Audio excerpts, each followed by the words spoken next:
Hello everybody, I'm Love from Machines, and in this video we'll be taking a look at the Transformers Earthrise Arcee. So it's not the Earthrise Arcee, it's the Titans Return Arcee. Why did I mess that up so badly? So unlike you kids nowadays with your fancy Siege and Earthrise and Kingdom, back when I first got into Transformers generation, after, being stuck with the movies, because that was the main line for a while, I had the Prime Wars trilogy, which consisted of Combiner Wars, then Titans Return, which is what this figure is from, and finally the very mediocre to disappointing Power of the Primes. Now, this Arcee figure wasn't just a figure that you could get in any store. No. It was a convention exclusive. And if you weren't at the convention, the only other way you could get it was at Toys R Us. Or at least that's how I got it. Before Toys R Us perished. In America, at least. R.I.P. I mean, they're back now, but not as big as what they used to be. Anyway, back to Arcee here. She is, how do I say it? Basically just a repaint and remold of the Blur mold for this line, which is also the Brainstorm mold, which was another exclusive, but that was a Walgreens exclusive. So, yeah, there's that. Now, I don't tend to keep the packaging on my Transformers very often, but this one, being a convention exclusive, had a really cool box. And it had these cards, which I didn't take out because I really didn't care about them and I didn't want to ruin the box, so I just left them on there. For those of you who don't know, back then, during the Prime Wars trilogy, you would usually get cards of the figures, and sometimes it would have the stats and whatnot. It was like a G1 reference or homage. And you also got, weirdly enough, a headmaster of Ultra Magnus. Now, I can barely know any of the names of the actual headmasters. All I know is like the actual main characters, like Chrome Dome and all that. So they gave us a headmaster for Ultra Magnus, but the weird thing about this was that we never had a headmaster Ultra Magnus in that line. So this was kind of useless. I mean, you could put it on other figures, sure, but it doesn't really go with other figures, does it? And it's also, some parts of it is die cast, which made it pretty hefty. And to this day, the joints on this thing are still quite tight. So at least there's that. But I mean, if that's what you're in here for, if you bought this Arcee for the Ultra Magnus Headmaster, well, I can say that the head definitely looks like Ultra Magnus, so. Now when we get onto the actual Arcee figure, I can say, honestly, for being a remold and repaint of the Blur mold, she looks pretty good. I like the color scheme and all that, although I do see that some of the whites on the figure don't match with the other whites, so it kind of looks cheap in that sense. But I do think that the color scheme, without the flaws, we're not counting flaws here, is pretty good, and it does look like Arcee. Here's the problem I have with the figure, though. Since this was Titans Return, most of the figures had a headmaster gimmick, and Arcee is no different.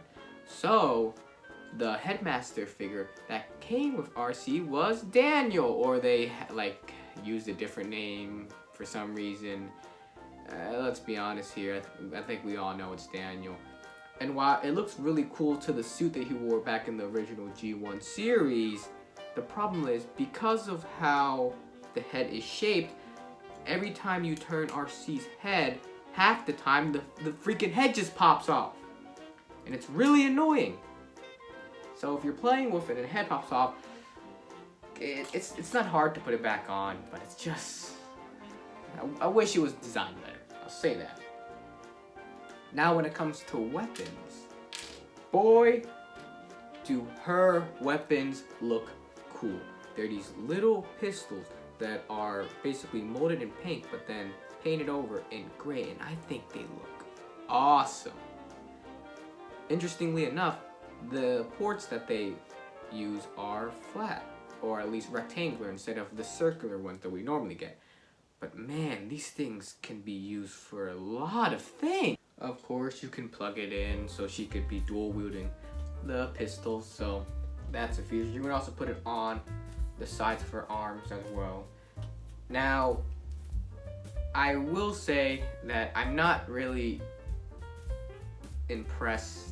Like, like if I saw this figure, I would say yes, it's Arcee, but I would not say that it looks very close to the original Arcee because of it being a headmaster and all. The head sculpt is okay, nothing too great.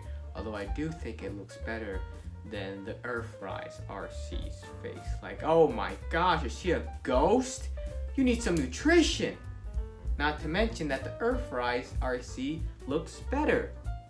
Except for the massive backpack she has there. What did she do? Did she, like, take out 30 library books and then decide to return them all on the last day? Like, come on! If you don't turn them back and they're late, you have to pay a late fee now. And like I said before, since it's a blur mold, it doesn't really look, it wasn't made to look like Arcee, so there's going to be some inaccuracies here and there. The kibble on the arms are also not the greatest, but aside from that, I think everything else looks pretty okay. Now the weird thing I found with this mold is that there's a part here where you can remove the front of her vehicle mode, basically. It's removable, so you can pretty much use it as a shield or maybe a sled for your headmasters. And there's even this part where you can pull out some sort of hook, I think. But it's really weird. Like I don't understand why there's that hook there, and I don't understand why it's even removable. Because you don't need to remove it for transformation. It's not a parts former. You can literally leave it on there, and you can leave it on there in robot mode. So I don't really understand the purpose of making it removable. But I mean, I guess options. It's weird though. I think it's really unnecessary. Like I'm not gonna be going around everywhere and going, hey everybody, you remember that one time in the Transformers 1986 movie when Arcee threw her shield like Captain America? Or how about that time in the Transformers Headmasters series when Headmasters decided to go on a vacation to the Snow Mountain and go sledding or something? Yes, of course no one's gonna remember that, because it never happened. I don't remember that. Now, for articulation for this figure, it's similar to Wheeljack. I would say it's okay, it's decent, you know, it's not the greatest thing in the world, but I mean, she can do a couple of poses. She's not a statue, okay? So I can give her that. But I will say though that the new Earthrise Arcee, while I do not have that figure, it does look like it will be able to be more posable than this figure. Here we have Transformers Earthrise Wheeljack, Transformers Titans Return Chrome Dome, and here we have Transformers Combiner Wars Voyager class Optimus Prime. Now with that out of the way, let's get to her vehicle mode.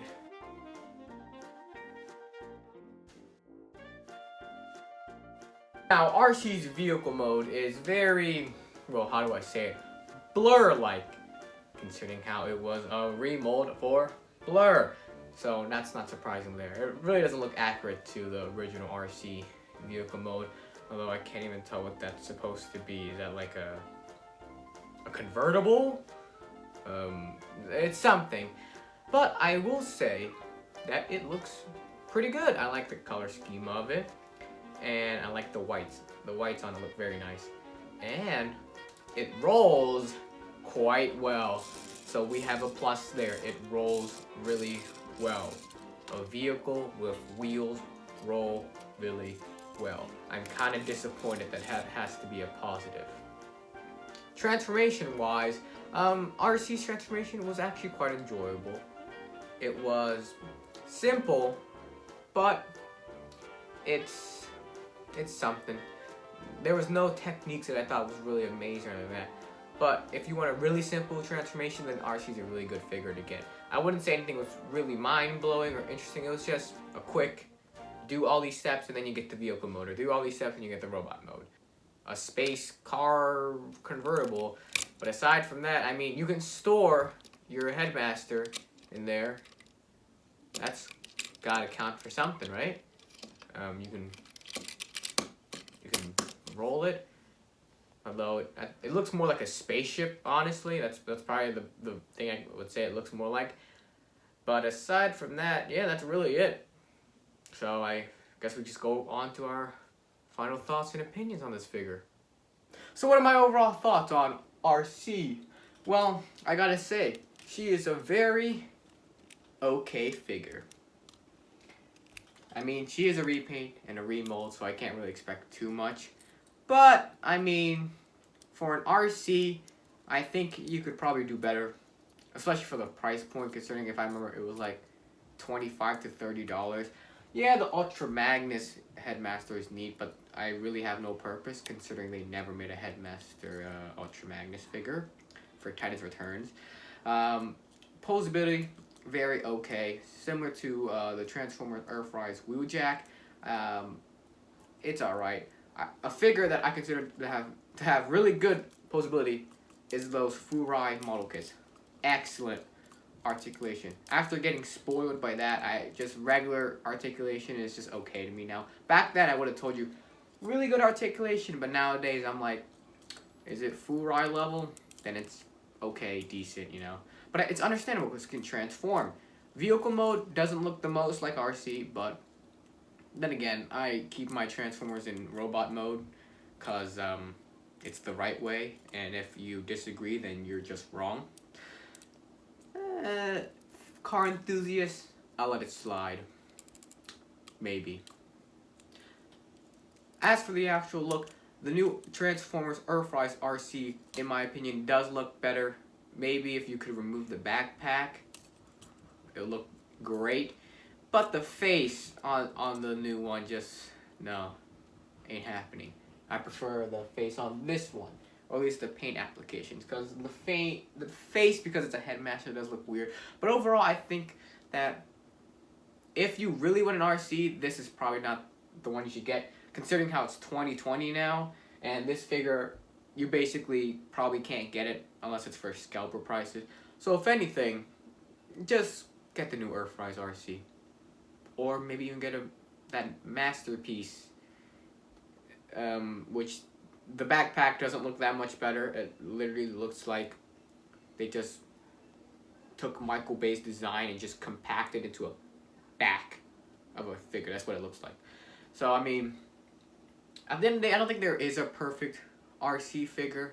Or at least there's yet to be one. But if you're probably going to go for one, this is most likely not the one. Because aside from the whole exclusive HasCon exclusive, the whole cool gimmick, it's not really that good, and I'm going to give it a very 7 out of 10. With that, I hope you all enjoyed the video, and I'll see you next time when I do whatever the next video is. Honestly, I never know, you know. This just comes out one at a time, you know. Take one video at a time. And with that, I'll see you guys all later.